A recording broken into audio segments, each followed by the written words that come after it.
Welcome to the North Carolina Q&A and Hang session. It's going to be May 12th through May 14th, and it's going to be in Rosman, mostly in Rosman or just the Pisgah National Forest. Just a quick overview. Well, not quick. It's a lot. There's a lot of things to cover as far as what this event looks like, what the details are. And again, we just want to make sure that you have all of the tools that you're going to need for you to have a successful and a really fun weekend. So we're going to go over all of the things that we thought you probably would have questions for, and then we're going to open it up at the end for a Q&A.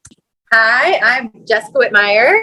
I go by she, her, hers, and I do very much appreciate Heather and her efforts to do the land acknowledgement. We are in the heart of the Cherokee ancestral land, right outside of the Cherokee Reservation, and got some exciting news to share a little bit later in the presentation about that, but just very appreciative of those efforts. My name is Jessica. Like I said, I'm with Headwaters Outfitters. It's our family business. My mom, my dad, my husband, and my little boy, Waylon, that you can see right here in the photo. And he will very much probably be running around the whole weekend with us. And we have been a family business for 31 years here on the headwaters of the French Broad River in Rosman, North Carolina. And I'm just really excited. I know, when I called Heather pre-COVID to talk about doing some of these hangs and these camping weekends, it's just really exciting that we're here now, and this is our second one. And last year was amazing, and it was a lot of fun. I'm just looking forward to growing it. Definitely welcome questions, recommendations, things that we can do to help everyone feel comfortable traveling here and being part of this event. Hannah is a crucial part of Headwaters. She's a crucial part of me and who I am and our team here. So, and she'll definitely be one to help answer questions, and she'll be a point of contact for the weekend. I'm Heather Hodson. I go by the pronouns she, her, hers, live on the ancestral lands of Spokane, Washington. And I'm founder of United as well as founder of Fly Fish Instruct. And yeah, I'm looking North Carolina. This is a pretty special event. And once you go there, I guarantee if this will be your first time visiting Rosman in this area, you're gonna come back. It is so beautiful, and just the energy is so amazing there. So I'm really excited to do this 2 years in a row as well. And we have a couple of other amazing women that are gonna be helping out. I think most of all of them are on. I'd like for them just to introduce themselves really quick, but we do have one thing at Headwaters is we are kind of female dominated. We love the fact that we are a female owned business, and we have a lot of amazing women that kind of make up our team, and they're not directly part of the team or friends of the team, and kind of will be here helping this make this weekend happen. So is Stephanie, are you on? Stephanie on? Hey everybody, I'm here. You want to do a quick little intro, Stephanie? Sure. Thanks so much for inviting me. Last year was my first time to be a part of this amazing event. I've been associated with Headwaters since about 2005. A fly angler, and absolutely love that so many women and youth are getting involved in this incredible sport. Awesome. Is Lydia on? Yes, I'm here.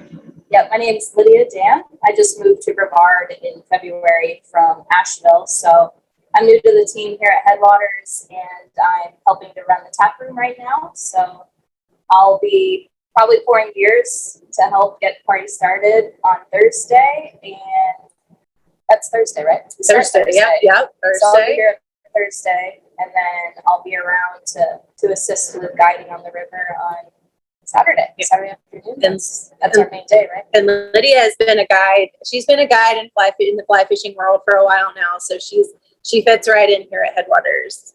Awesome. Welcome, Lydia. And Erin, I know you're on. You want to give a quick intro about yourself as well? Yeah. Hi, guys. I'm Erin. Camera's off because I am recovering, or fingers crossed, I'm recovering from some kind of flu. But I am going to be coming from out of town.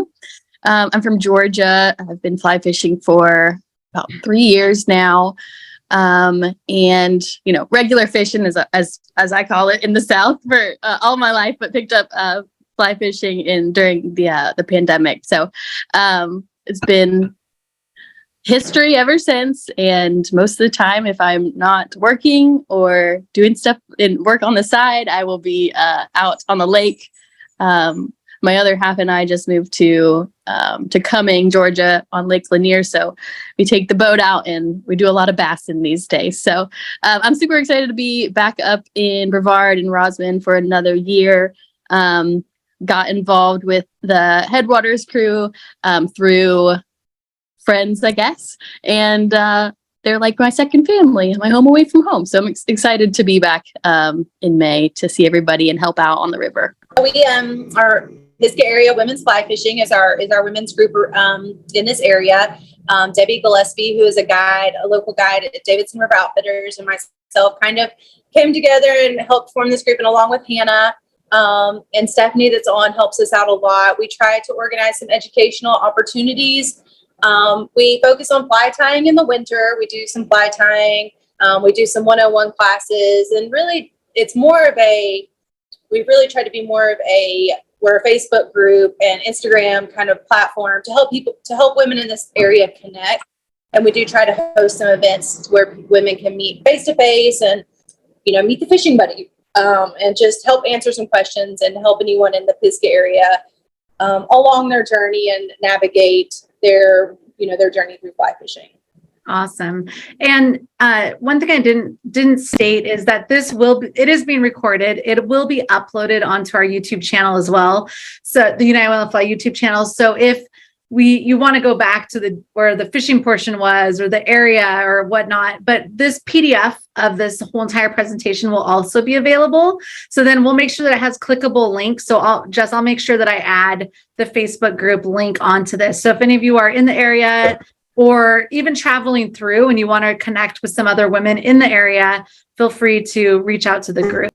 Right, yeah, and Headwaters, like I said, we've been here since 1992, 31 years as a family-owned and operated business. We sit right on the French Broad River, so we are here to help you. We've got a great fly shop, tap room, paddle shop, little gift shop, kind of a little bit of everything, but we really try to focus and make sure that we have your essentials of what you'll need to help your weekend be successful. So if there's anything you need or have any questions, let us know. We have a great website and an online store. So we can help. Hannah and I can help point you in the right direction on different gear, rod selections, reels to bring, anything like that. Just let us know. And correct me if I'm wrong, but isn't the French Broad one of the oldest rivers in the world? Or It's the third United States? oldest river in the world. Yep. And it is one of the few rivers that flow north. So the French Broad, and that's just another really cool thing about this area. It really can feel like the historic piece of the French Broad Valley and how this river has just kind of worn through the mountains. It is a pretty remarkable place. You're going to love Outfitter or Headwaters, and we will be there quite often. So, okay. So a little bit about just the fish and hang and where this came from. So really this whole entire weekend is to keep budgets in mind. So we know that fishing can be relatively expensive. And so what we want to do is we wanted to create an event that allowed for all budgets and all people to come together and enjoy this incredible sport. So the event is Fish and Hang, where participants venture out to fish on their own throughout the days. So again, that's why you want to utilize the Facebook group just to connect with other people to go out and fish with. We're going to provide a bunch of information as far as the fishing and some locations, some suggested locations for you all to go. The weekend, you can either camp. So we do have camping available. So Headwaters has a campground. So there is, and many of you have already registered for it, but it's $25 for the whole weekend. So we're, again, trying to think of budget. You can walk and wade, you can float, you can get a guide. So just kind of this whole overall weekend where we just come together and hang out. Rachel Finn, one of our dear friends, this is her kind of slogan is it's all about the hang. And we've taken that, and that's where Fish and Hang came from, because obviously these, amazing women are not having any fun at all. And we just want to, just empower all to come and have a good time. And whether you've never picked up a fly rod before or you're an expert at, fishing North Carolina, we want us all to come together and just have a good time and hang out. As far as location goes, so like I said, Rosman, North Carolina. So this is just kind of that little overview land acknowledgement. We are on the Cherokee land. Whenever I'm visiting anywhere, I always try to do research as to see, whose land I'm on. You can really dive into a lot of that history. So again, there'll be a clickable link. I just recommend, just check it out. Learn where we're going to be and the history behind it. So with the Fish Cherokee, there's also the Fly Fishing History Museum in Bryson City. So if you are, coming into town and stay a little while, we do have the Fly Fishing Museum as well, right around the Cherokee area. So both incredible places to kind of visit for some historical. Awesome. And I'll make sure that I add that to the list, to the museum. I've never been, so maybe this trip will be that time. As far as the Pisgah National Forest, the Blue Ridge Parkway, I'm sure some of you have heard about, but we're gonna dive a little bit deeper into some of the areas where you can fish. This is where Rosman's right here down this lower kind of middle area, and then the shop is right basically where it says Rosman, and then you can go up into the parkway. So it is a beautiful area, and we're going to talk more about it here in a sec. If you get a chance, definitely take a drive through the parkway, even try to catch a sunset, or just go and explore it. It is absolutely gorgeous. Travel to this area. The closest airport is going to be Asheville, so it's about an hour-ish. I'm going to say this is the West Coast girl. I mean, Greenville, not I can't even say it the other way. Sorry. You'll hear a lot of my Pacific Northwest self coming out, and especially when I sound Canadian. So it's about an hour and a half. Charlotte is 2.5 hours, and Atlanta is 3 hours. So you have a lot of options as far as driving and or flying in. Definitely some area resources. So the North Carolina State Wildlife Resources page, it provides a ton of information. So please make sure you just go into it, research it before you come. I will say that cell phone service is not the greatest in this area. So I'd highly recommend that you take a look at it ahead of time and or download some maps, maybe print out if it's an area that you want to fish. Our Facebook group. So I'm sure many of you are already in this. If you're not, please ask to join. So this Facebook group is just one where you all can connect, ask questions.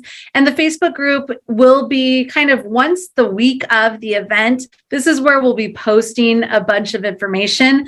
For those that signed up for the weekend email or for the weekend email sign up, I will be sending out some emails from now till the event, but most of the current information from basically Thursday to Sunday will be in the Facebook group. And if you haven't signed up for the email already, you can do it in the North Carolina, the Eventbrite. And basically it's just getting information, kind of getting up-to-date information so you're on the email list. Here's what you just do Eventbrite. And then here's where you can also get your campground. So you can do a group campsite where you can either pay for it or you can Venmo if you don't want to pay that service fee. So you can get all that information on our Eventbrite. And again, we'll send that link to you. There are an event special for United Will Fly hats, and I'm sure I'll bring some with me as well. If you don't buy one, but if you pre-buy it, it's nice because then you get a better selection. So we have 30 different styles. So you're more than welcome to purchase those. And all the proceeds are going to go back to helping the cost of running this event and traveling in and all of that. Because it's, there's definitely an expense to all of this. We're also selling or pre-selling I Fish, I Belong shirts. So as you can see, all 4 of us are definitely different sizes. So we have 8 different options, whether there's unisex as well as women's. They're really nice shirts and definitely inclusive sizing. So all the way from extra small to a 4XL. So really trying to think about all body types, all people, and we all fish and we all belong. So there's an option for that shirt as well. Cutoff for that is going to be, because I have to get them all printed. So you'd basically choose whichever one you want. You get to choose a color and then a size or style. So the cutoff is going to be April 10th on those, so we can get them in time to the event. So keep that in mind. And why did we Jessica, why did we choose May for the event? May. Well, we kind of chose May because May has the opportunity to have some really good fishing.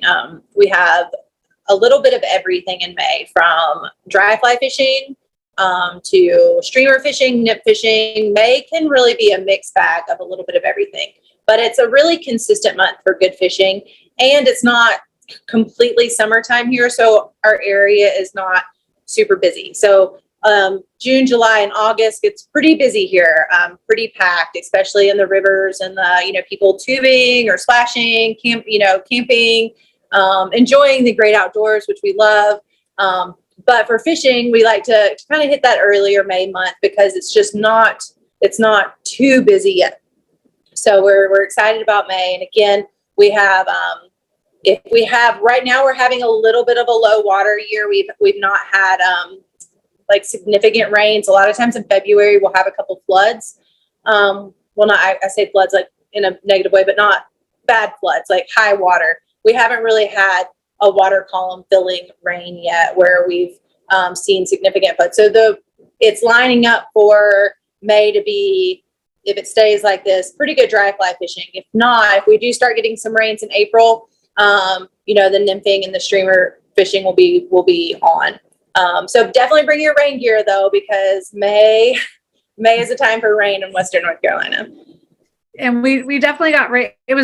We had rain every day, but then it would get sunny and was really nice. So it didn't last for very long. But it doesn't last long. Yeah. It doesn't last long. Rain gear is good. We actually had snow this morning. So winter is like not, we're just getting hammered. It's pretty wild. So itinerary. Wow. There's a lot going on here. And do you know that this is an independent weekend. So you all have the choice to either come and go or do every single thing, or just hang out at the campground or hang out at your VRBO as well. So on Thursday and Friday, we have Fly Fishing 201 workshop. Last year, we did a 101, and it was really requested that we start to do some more advanced workshops. And this 201, really your only basic, if you have some experience, I think the 201 would be great. And I'll talk more about that here shortly. On Friday, many of you are going to be arriving. And so some may be coming right after work, or some may take Friday off and drive over. So you're going to arrive and fish. If you are camping, you want to check in at Headwaters from 2 to 5:30 p.m. because there is a liability form to sign for that campground. If you're going to be coming after that, just call the shop and then just let them know, and I can bring the actual liability form to you.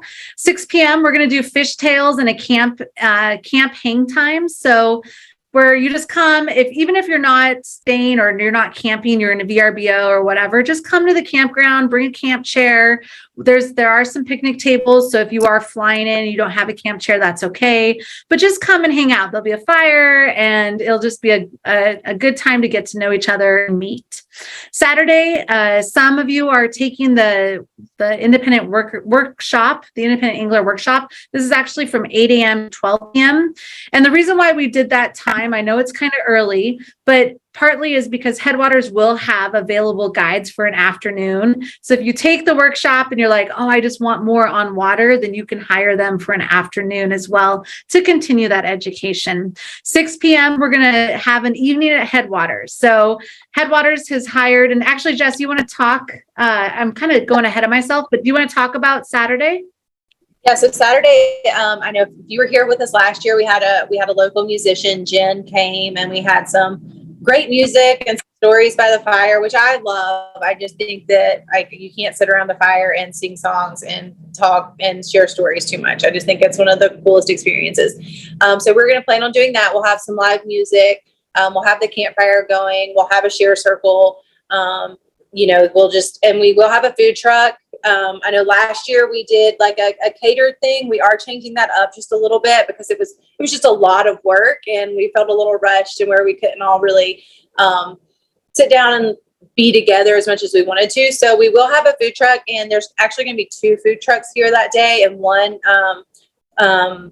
we'll have, it's kind of like totally separate food. So we're going to have a little bit of something for everyone. We'll have, one of them's got like ackee bowls and some vegan options, vegetarian options. The other one is like your hamburgers, French fries, chicken tenders. So there's a little bit of something for everyone here. And we'll have those open. They're both going to stay open a little later for us, and we'll enjoy some time by the fire. And both are women owned, correct? And both are women owned. Yes. So awesome. And there'll be a tap room that's open too, with beer on tap, wine, we'll probably buy some.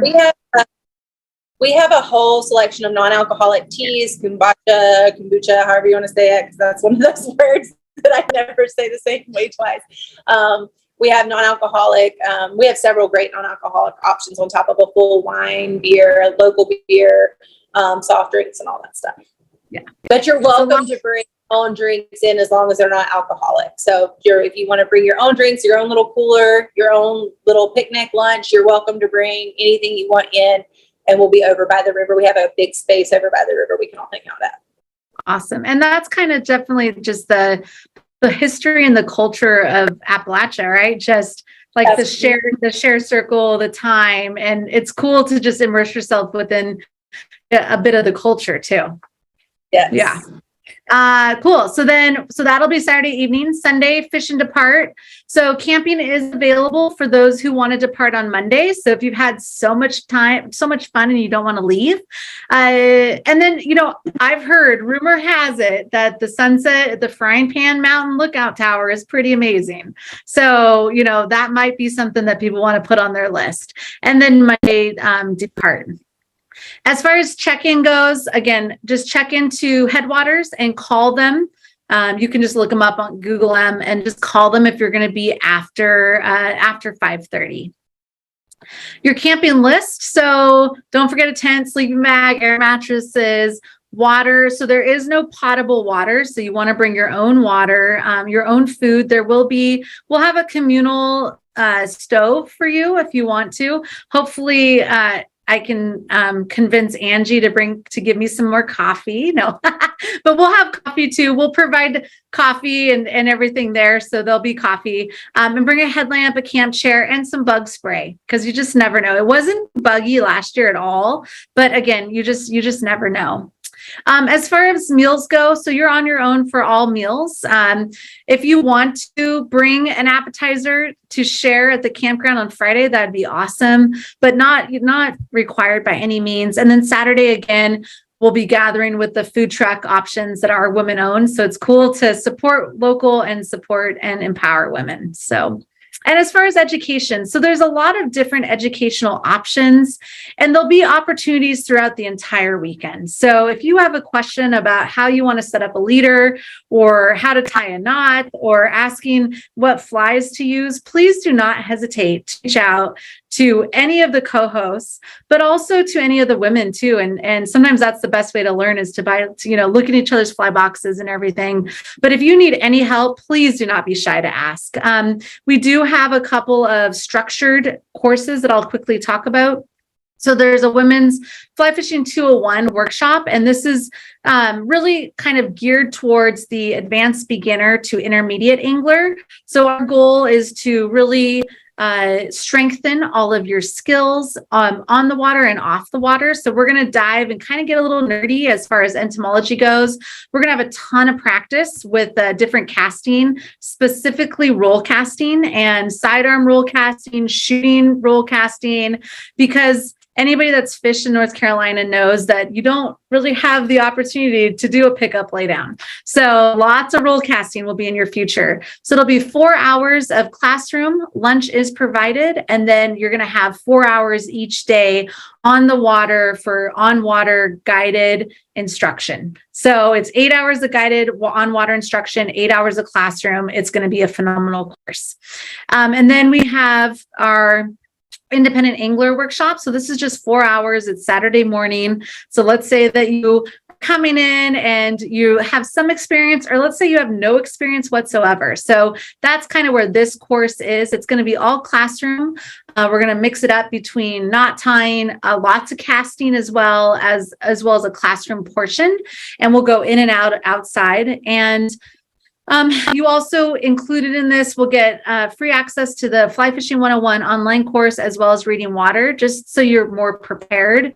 And this is, you don't need any experience and you don't need any equipment. We'll have all the equipment for you. So you just come, you show up, and it's going to be a phenomenal course. And again, as mentioned, on Saturday afternoon, there will be guides available. So there, if you want to further that education and go from the classroom to on water, then you can just reach out to Headwaters, and I would, you could get it, usually like 1 to 4, 1 to 5, you'll be back before our event in the evening. And that's why we scheduled our workshop from 8 to noon, because we want to make sure that we pack into your day. So you're tired, you come have a beverage and hang out with us around the fire and just enjoy yourself. DIY fishing. This whole weekend is DIY. It's not guided by the co-hosts. So please just connect with the Facebook group. We do have a PDF that you can download. So you can download the weekend details. So if you go onto the website, it's uwotf.com/fish and hang North Carolina.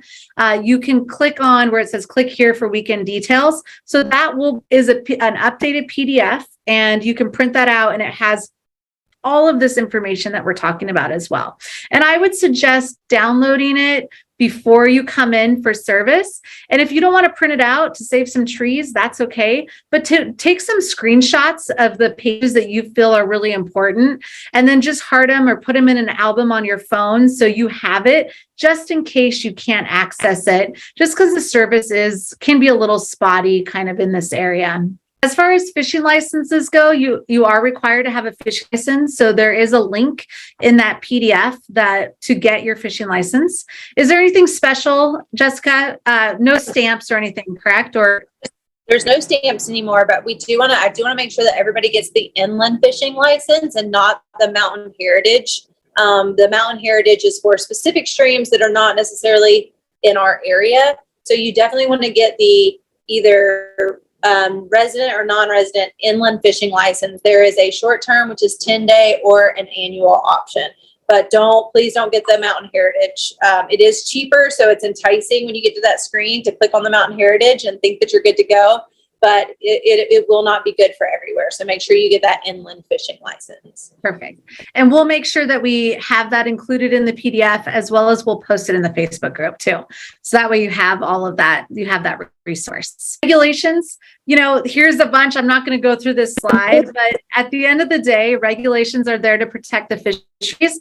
So please know and obey them. So it's your responsibility to know the regulations. So again, just do a little work and research it, just so you know if it's lawful to fish in certain areas. And you can always ask some of the co-hosts as well, but just kind of invest in that as well. If you're if you're doing a single hook artificial only and catch and release, you're pretty much legal anywhere. Outside of that, if you have questions, if you don't plan on doing like a single hook artificial setup, then reach out to us, because there are going to be some areas that you'll need to avoid. But if you're doing catch and release only, single hook, artificial, which most fly fishing is in this area, you'll be good to go. Cool. Perfect. Lots of guide options. So there's a couple, like another fly shop. So Davidson River Outfitters, they're actually in Brevard, and Debbie, who is one of the lead women in Pisgah and the women's group. So she works for them.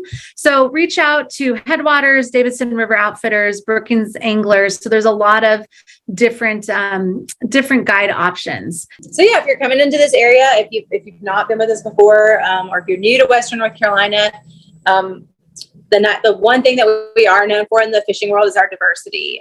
We have everything from our native brook trout and our high elevation trout streams to the rainbows and brook trout, both white and some of the wild streams, and then our stocked streams like our delayed harvest and our general waters. And then we also have great bass fishing in this area. We have our smallmouth. We have some rivers that have some incredible smallmouth fishing. We have some lakes that have large and smallmouth, as well as some other warm water species. And then we have our striped bass. You'll see where it says guide recommended. I see a lot more women with rafts and rowing, which I absolutely think is the most awesome thing ever. So if you do want to bring your raft and you want to do some smallmouth fishing on like the rivers, I'm happy to help you navigate that. But if you're not, if you don't have a raft or it's something you might want to experience or try out for the first time, we definitely recommend doing that with a guide. Just because it's, being on open water and in moving water on a raft, it adds a little bit different component. But so we do have a little bit of everything. And it's a lot of fun. So you can fish for trout in the morning and then go bass fishing in the afternoon. We also have muskie here. We did not include muskie on this species list because May is not a good time to target our muskie. The water temps are just too warm. And we really, that's a winter species that we target here. Even though we do have some great muskie fishing. We leave them alone once the water temps start to warm up. So your equipment, to four to six weights are fine. A 9'5" weight is really, if you have a 9'5" weight, which most people do if they're in the fly fishing world or getting started, they have a 9'4" or 9'5" weight.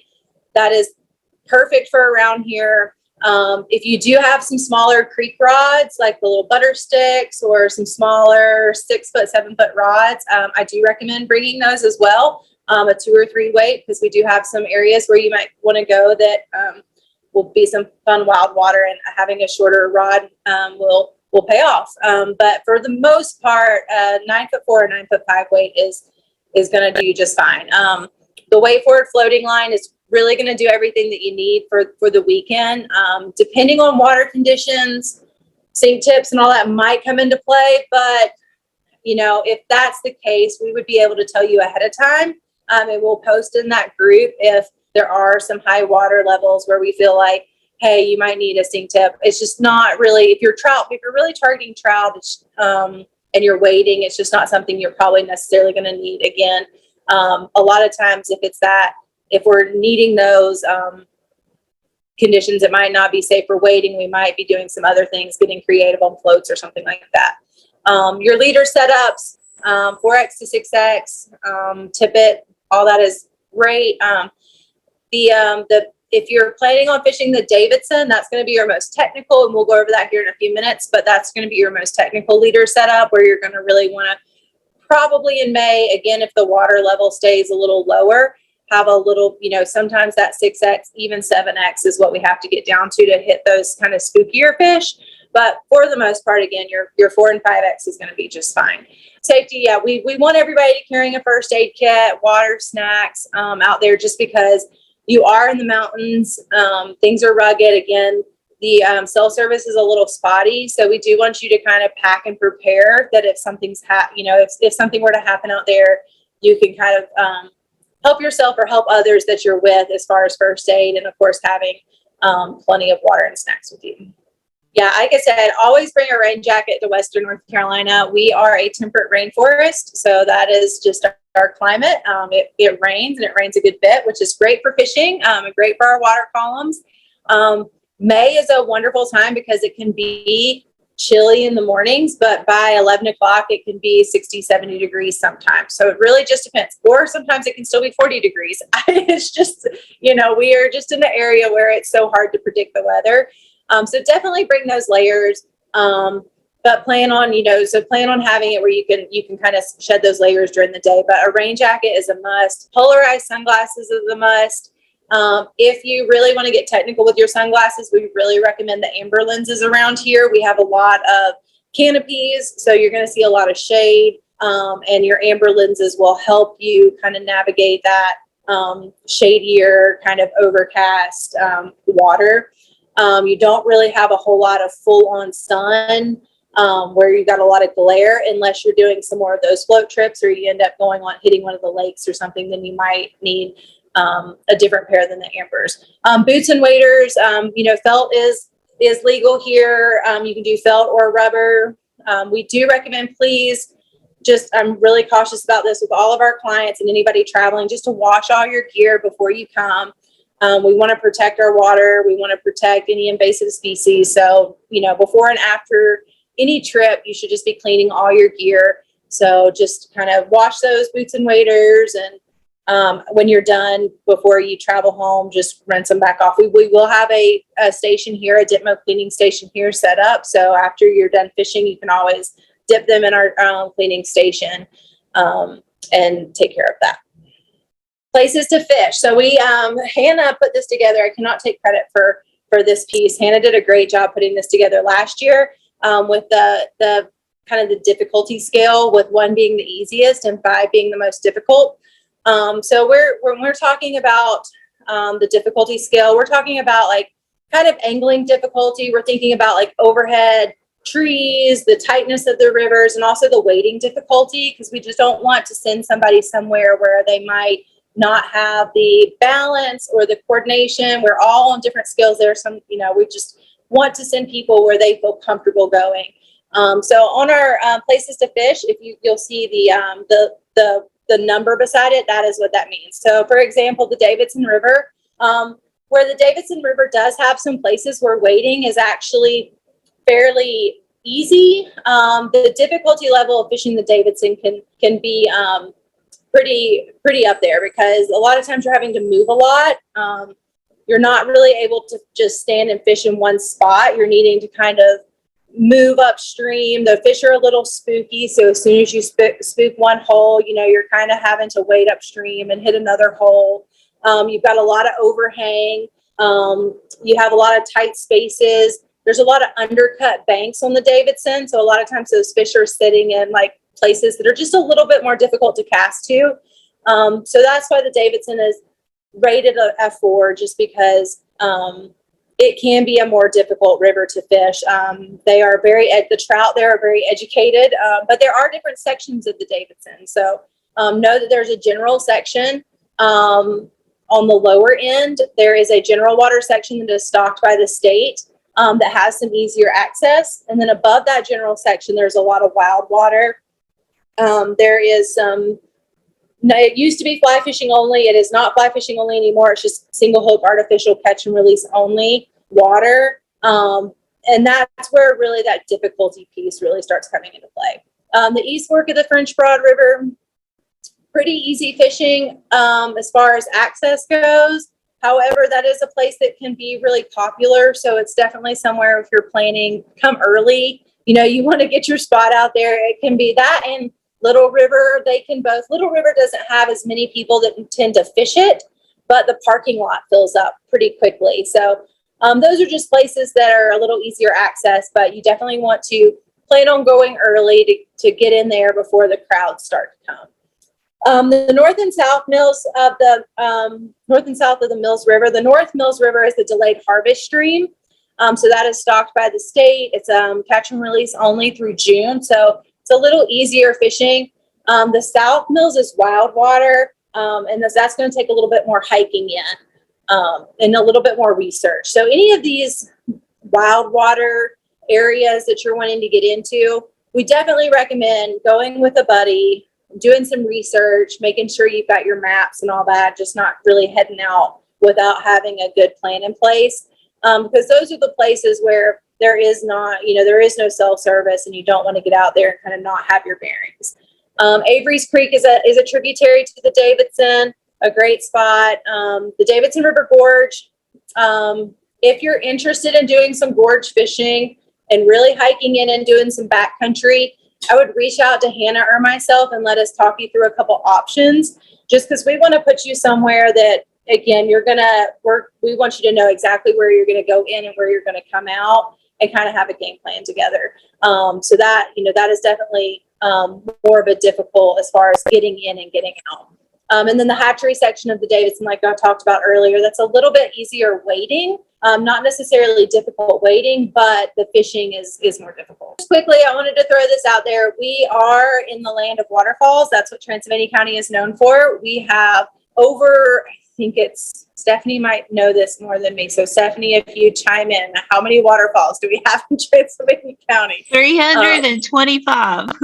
I knew she would know that. It's a lot of waterfalls. And unfortunately with that, we have waterfall deaths every year. You never know if there's a waterfall below you. There's you just have to always kind of use caution when you're out there. So obey by all the signs if you're around waterfalls.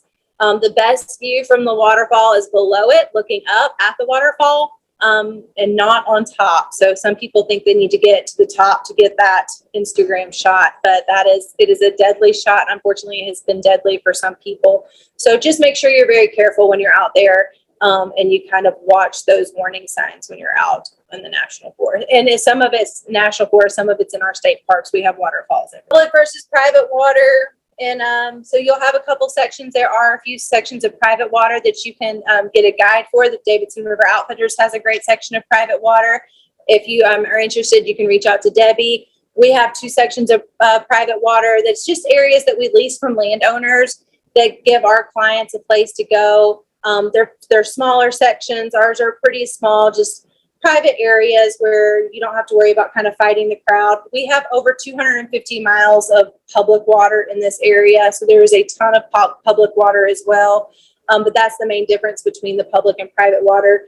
Both are accessible through Davidson River and Headwaters. And then the hatch chart. So I would recommend coming to this and kind of screenshotting this or downloading this, like Heather said, just so you have a good idea of what's going on here in May. Again, May can be kind of a mixed bag. We can have some good dry fly fishing in May, depending on what the weather does. But a lot of times, you definitely want to have some strong nymphs, a nymph box with you, the caddises, your stoneflies. You want to have chubby Chernobyls for the dry flies. I would have your different colors in your chubby Chernobyls. May is a time for dry droppers. I love dry dropper fishing, and I think that it's definitely May is a great time to have a dry dropper rig. We can also have an alderfly hatch, just kind of like just a bigger terrestrial. We can have a lot of bigger terrestrials in May. We have yellow sallies that can hatch in May. So there can be a lot of bug life. Again, we can kind of update you in that group on what conditions are like a little bit closer to date as far as water levels, because it's going to be very dependent on what our water levels are on our fly suggestions. But this list is just a great start. If you have a good mix of what's on this list, you're going to be in pretty good shape. We might just gear you towards certain setups. So I think we're going to go over here in just a minute based off of what the water level is. Fishing techniques. We have a bunch of leader examples, and we're not going to spend, talk about every single one of them. But again, this is just, you're going to have a copy of this presentation so you can go back and just look at the different leader examples. So as far as nymph fishing goes, you can either have weight and split shot and or use heavier flies as kind of your point flies. So this is just a single setup. A lot of times, many individuals will do like a double setup where they do a small nymph or subsurface fly to another one. And a couple of ways you can tie that is either off of the hook bend. You can tie that dropper fly off the hook bend and or off of a tag end. So really it's whatever your preference is. What do you like? Do you like a hook bend, Jessica, or tag end? What's your preference? Well, I always start with the tag fly because I feel like it's really productive, but then after I break it off, I get really lazy and it's just a lot quicker for me to tie it onto the bottom of the hook. So I end up just doing that. But I normally always do start with the tag fly. Again, I'm a big dry dropper person. That is what I fish probably 80% of the time, is a chubby to like a micro girdle almost all the time. But if I'm not, this is the setup until I mess it up. And we have the dry droppers. You also, rather than a double surgeon, you can also use a tippet ring.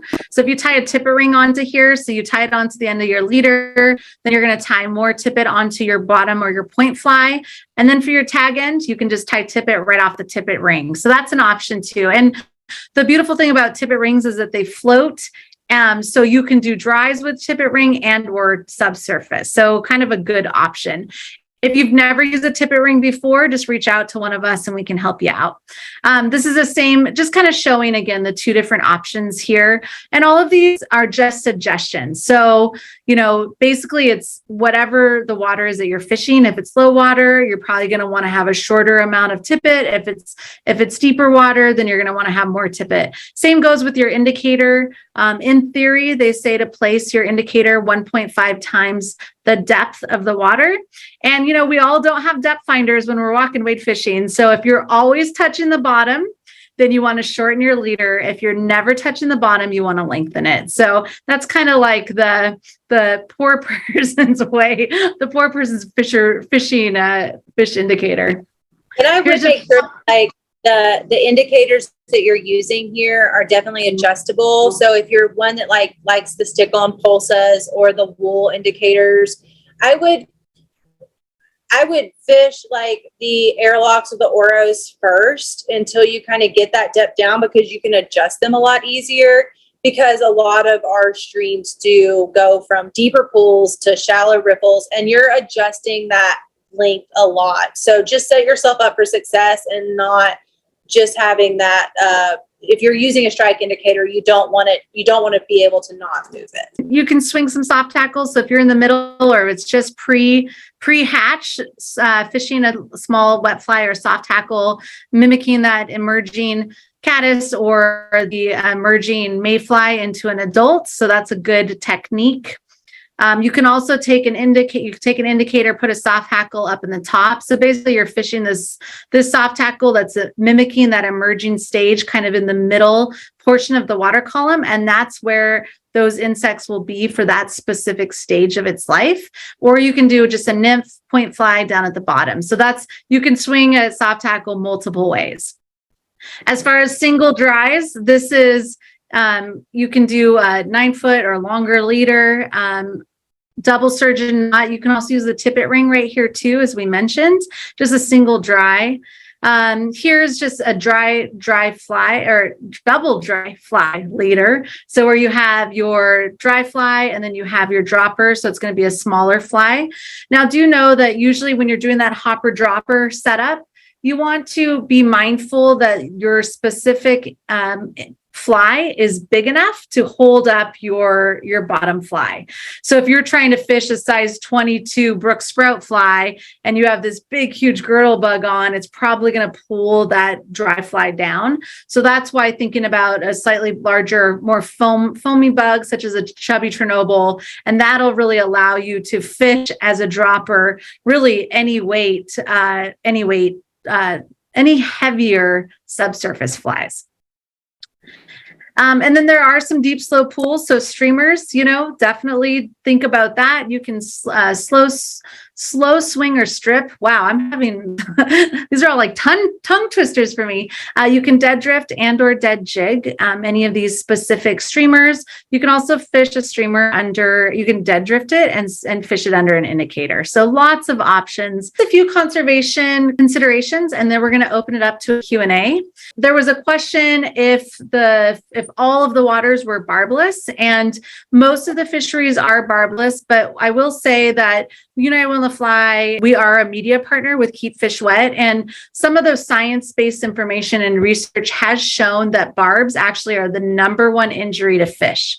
So we just recommend that if you are choosing to practice catch and release, that all barbs are pinched regardless of the regulations or not. If you're choosing to catch and release, and we know that that's the #1 injury, and we want to release them healthy, so the best thing that we can do is really pinch that barb. If you keep fish wet tips, bare wet hands are best. If you're wearing gloves, like if you're wearing bug gloves or sun gloves, just take those off. Those gloves that can adhere to the slime layer of those fish and can actually cause a lot of harm, especially for these wild brook trout. We don't want to cause any harm to these wild fish. So just using a wet, bare hand is best. In the fish, so really thinking about 10 seconds or less. So the science has shown that most fish species, specifically trout, try not to do 10 seconds, but if you want to take a picture, you could take a picture or have it in the water, slightly dripping, but those 10 seconds is accumulative. So just know that not to hold your fish no more than 10 seconds out of the water.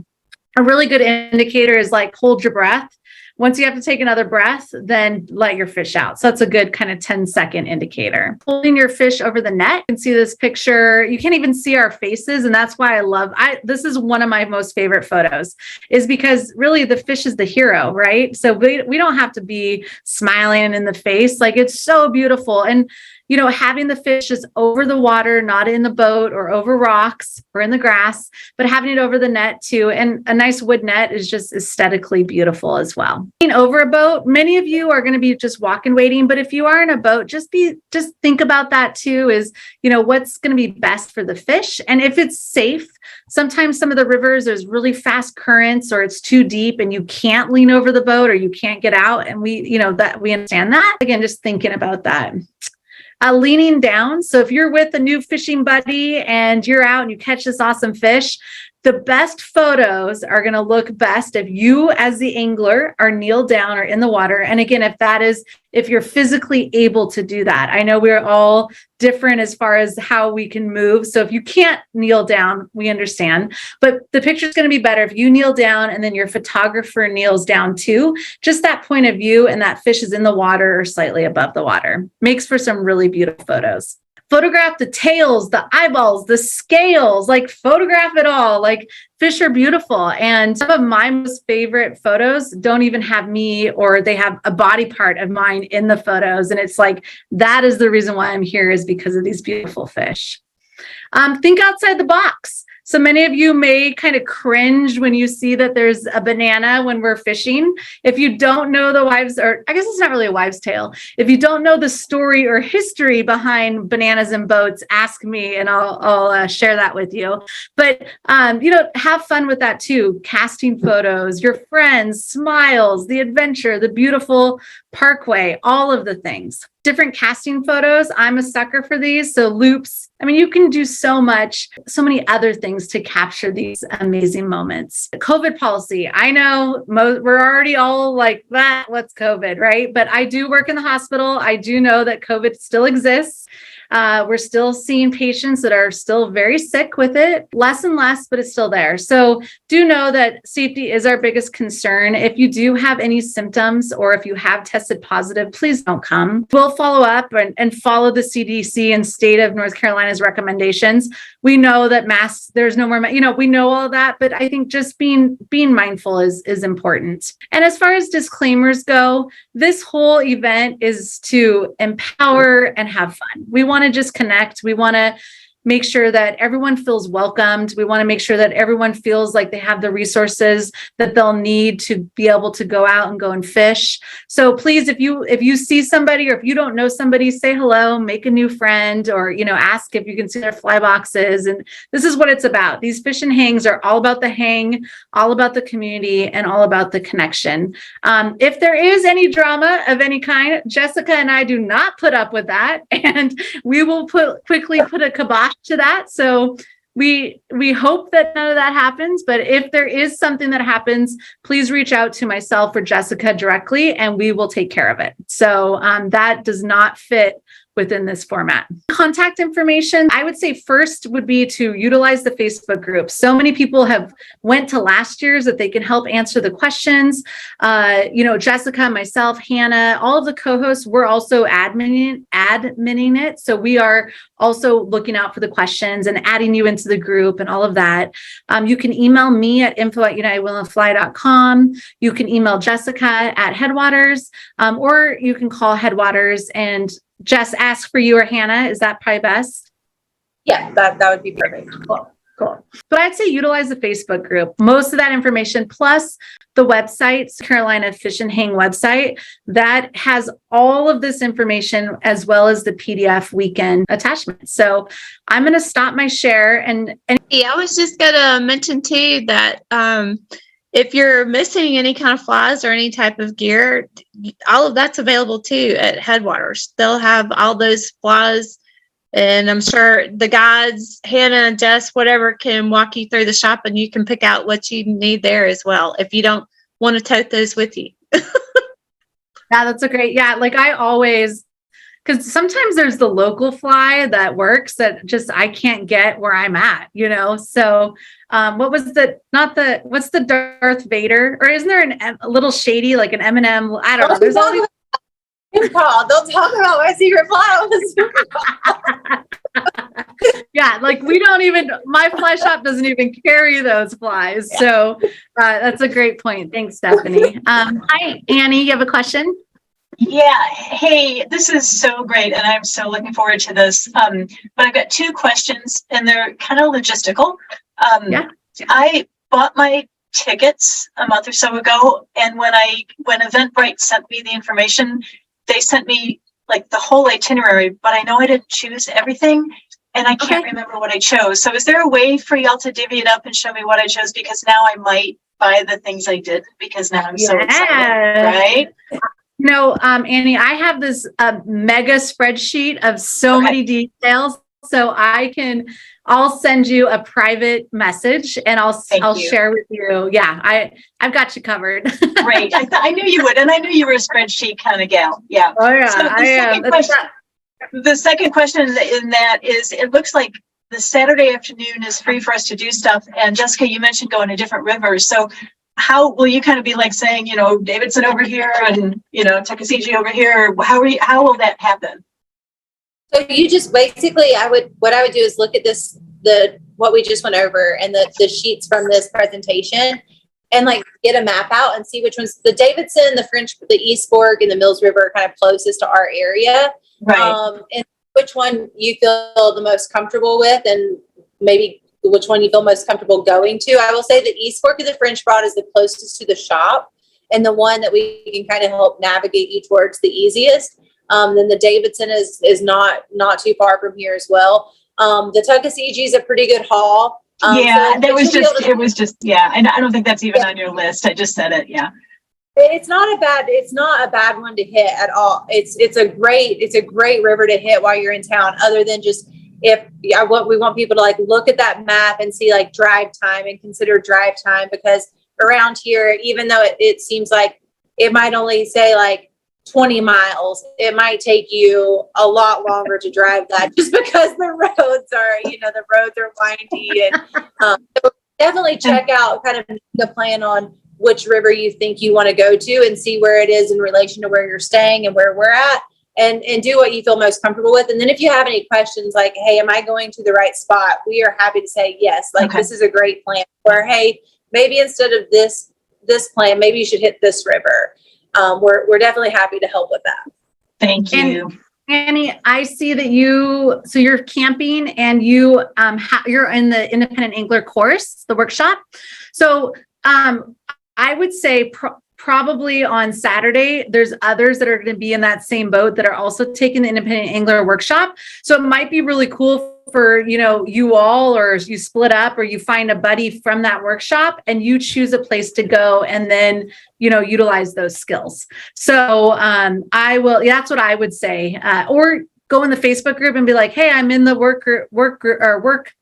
workshop, is where will everyone be? Or even Friday night when people are around, you can make plans with that's kind of what happened last year is everybody had a little bit of a plan and then we all ended up going to the same place. I think because we all just wanted to hang out, and it was was it Mills River? No, it was the Hooker Falls. Yeah, it was. Oh, it was so beautiful. And so we did that. And then we did the East Fork the next day. So, and it all came to fruition over the campfire. Organically. It sounds very organic. And it's lovely. awesome. Yeah, that's great. Yeah. Great. Thank you. Yeah. You're welcome. What other questions? As far as maps go, really getting an idea of where those waters are, you can go to the North Carolina Wildlife Resources Commission page, and they have really good links for the maps and what type of waters you're going to be on, all on that one site. And that, like Heather was saying, that's going to be in the PDF. I think, isn't that right? It's going to be on there. It's just a great resource, and it'll show you the hatchery charts and all that good stuff.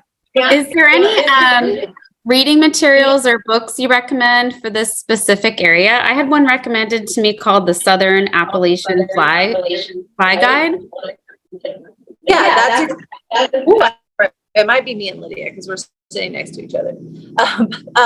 That is a great one. There's a couple of books, the Southern Appalachian Fly Guide. There's one that's called Fishing the, and I can send these, we can post these in the group. There's one that's Fishing the Blue Ridge Parkway. So there are a couple guides.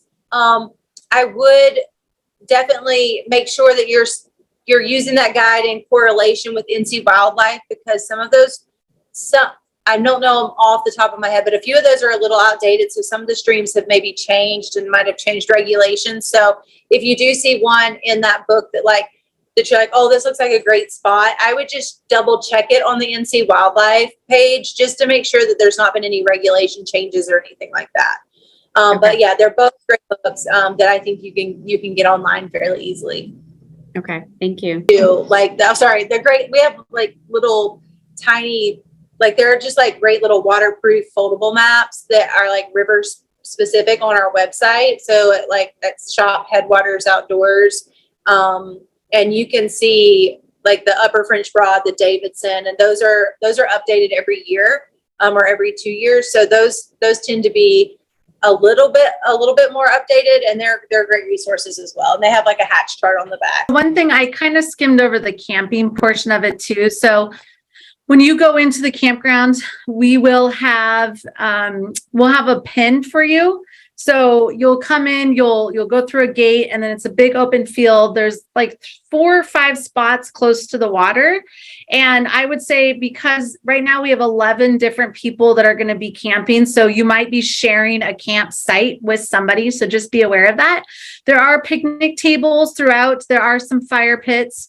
Again, no potable water, and there is an outhouse. So this is, again, we're budget friendly, and do know that is where, it's right on the water. It's very beautiful, but it's very bare bones. Dogs are allowed. Just make sure that you're mindful of picking up after them, that they're nice dogs, and you're not leaving them in your camp or your trailer while you're going out fishing. So that's important, as well as do know that some spouses may be joining as well. We had some great guys last year that stayed also and came. So do know that also. So it's, the campings are a lot of fun. And even again, if you're not staying and camping, come down and just enjoy it for a hang. It's a lot of fun. Angie. That reminded me, if I came in Thursday after work, can I get in the campground Thursday night? Yeah, it should be open. To drop another pin. And because of service, make sure that you click on the pin ahead of time and make sure that you hit go to in your Google Maps or whatever you use. That way, if you just it's already in the memory bank, I guess. So it's mid-May, and in the South, it still can be pretty cold, especially in the morning and especially if it rains. So thick wool socks, multiple pairs are good, and layer up because it tends to warm up throughout the day, but those mornings can be very chilly. So just to ensure that you're comfortable, especially if you're camping, bring plenty of layers. You can always take stuff off, but you can't put more on if you don't bring it. That's great. And the rivers can be slippery. So if you did fall and get wet, so it's good to have that change of clothes too. So I think I wore my puffy and a beanie, honestly, every morning. And there's the little fairies. What are they called, Jessica? The little, see, I don't have these in the Pacific Northwest, so I get all excited about them, but what? We have the blue ghost fireflies that can come out in mid-May. There tend to be sometimes Memorial Day weekend is when we really start looking for them. But last year we got lucky because it just happened to be a warmer, kind of drier, weird. It was dry, but then it started raining and it kind of sparked this early blue ghost thing. And so we got to see them. And blue ghost fireflies are pretty amazing to see. So hopefully they'll be back out this year for us. Yeah, that was awesome. Annie, you have another question? One more quick follow-up with the camping. Is it car camping so that we get to park near our tent so we can? Yeah. Oh yeah. Yep. Yeah. That's good. Yeah. Thank you. You're welcome. Please just utilize the group, utilize the Facebook group, email us. But if you have any questions, don't hesitate to ask. We're here for you. We want this to be a fun and memorable experience. And again, if you're an expert or have never either picked up a fly rod, we're here for you. It's going to be an amazing weekend. It's a really beautiful and fun place to be. So cool. And I can't wait to meet you all. And if you want to order anything like the shirts at 410 is the cutoff, but I'll send some information, and no pressure. There's no pressure with this. This is budget friendly for all. So Heather, I just want to say one other thing. I'm so excited to see everyone in North Carolina. We're going to kick off the Fish and Hang right there, but don't stop there. Come to Virginia with us and come to Pennsylvania with us. So there's a lot of Kelly's fun the to be had. lead. Yeah, Kelly's the lead for Pennsylvania. So she started Lancaster Fly Girl. So yeah, come and join them all. It's going to be an awesome. Don't stop there. Just keep going with us. All right, I love it. Thanks, Kelly. Cool. All right, y'all. Have a wonderful evening, and thank you again for your time. Thank you.